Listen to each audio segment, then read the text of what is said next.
Welcome to the Mighty Dragon. With me today is filmmaker, entrepreneur, and according to his Facebook profile, sumo wrestler, Mr. Kelly. I'm still working on that. I'm laughing too much to pronounce your name, Mr. Kelly Schwarze. How are you? Thank you so much, Victoria. Thank you so much for having me on the show. Oh, always a pleasure. I wanted to get in touch with you. I saw rather an exciting Facebook post this week about wrapping up your 8th feature film, and I thought I'll get you on here just to ask you all about it. So how did it go?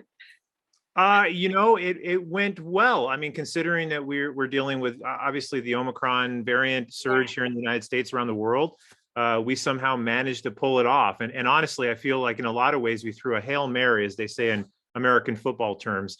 But we had a lot of protocols. My team was amazing.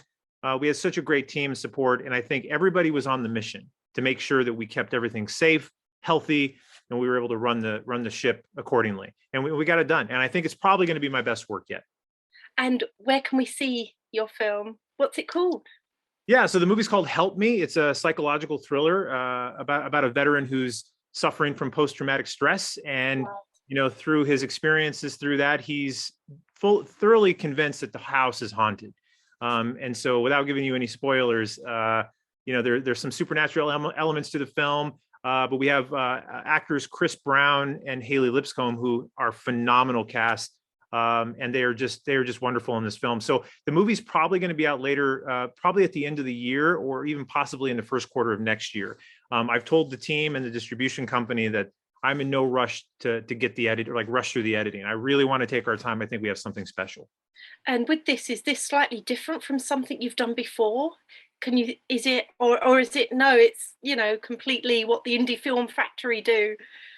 Yeah, we've experimented with a lot of different genres and things throughout the years. And our last couple movies have been, obviously in the supernatural or science fiction aspect of it. This movie, it's, although it has a lot of supernatural elements to it, I wouldn't classify it as like a horror film per se, but it is a psychological thriller. And I think it's something that I think people who like and fancy that genre of supernatural film content, haunted houses, things like that, I think are going to enjoy this. It's a lot of spooky elements, but more than anything, it's really about a distressed marriage. And I think a lot of people and a lot of viewers can relate to going through any kind of issues or psychological issues, dealing with depression and substance abuse.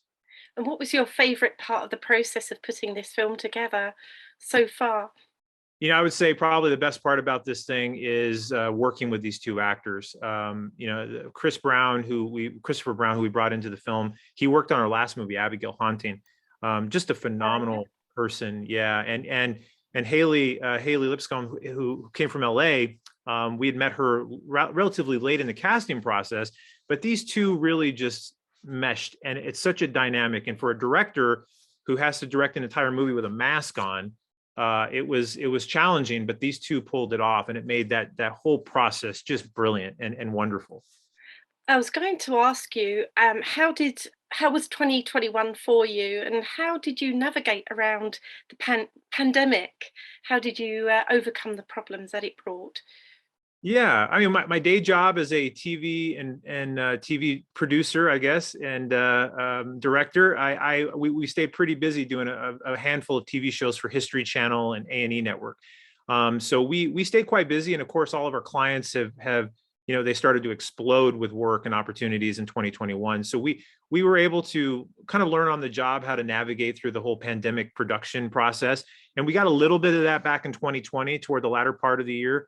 But I think 2021, I think it was a really great year for our company overall, considering how many limitations there were. Now we lost a few things. I think we would have done much better, economically, I think if we didn't have some of the things canceling and things moving around. But at the end of the day, considering what a lot of companies and a lot of people went through around the world, I think we did very well. And is there anything that you learned during the pandemic that you'll continue to do in your process, would you say? Yeah, absolutely. In fact, I was working on a blog post this morning about this. One of the things that it's a real sticking point is how important, it's going to sound really funny, but how important good nutrition is on a set. our production team, in addition to all the things you can do, get shots, wear masks, stay in a bubble, quarantine, whatever, all that testing, all that stuff's great. But, there's also the element of making sure that everybody is energized. Everybody has good nutritional aspects on a film set. And I don't know how they do it in the UK, but in America, and especially on American independent film sets, there's a lot of junk food and a lot of garbage that people eat. And listen, I'm a junk food. I can eat junk food. You put it in front of me, I will consume it. So America, right, America has the best junk food. we absolutely do, hands down. But I will tell you that the team, Chef Mark, who ran our catering department, and our other producer, Anissa Crystal, they did a fantastic job making sure that the cast and crew were fed well. It's probably some of the healthiest we've eaten, in a long time. And it was a great experience. And that's something that I will take note. And that was a conscious decision based on the health aspect of what we're going through right now. I think that's such an interesting answer. I wasn't expecting that at all, but that's I know. a good point. Yeah, very good point. So, I think the very last day when we were loading out, I broke down. I said, we got to eat a pizza. We're ordering pizza. And everybody's like, yes, pizza. But no, we had really delicious food. Yeah. And great craft services on this film. And that's something that I'm like, there's no going back on that. Anytime we do a production, we have to make sure that we're taken care of on that aspect. So you've got this feature film coming up. What else does 2022 hold for you?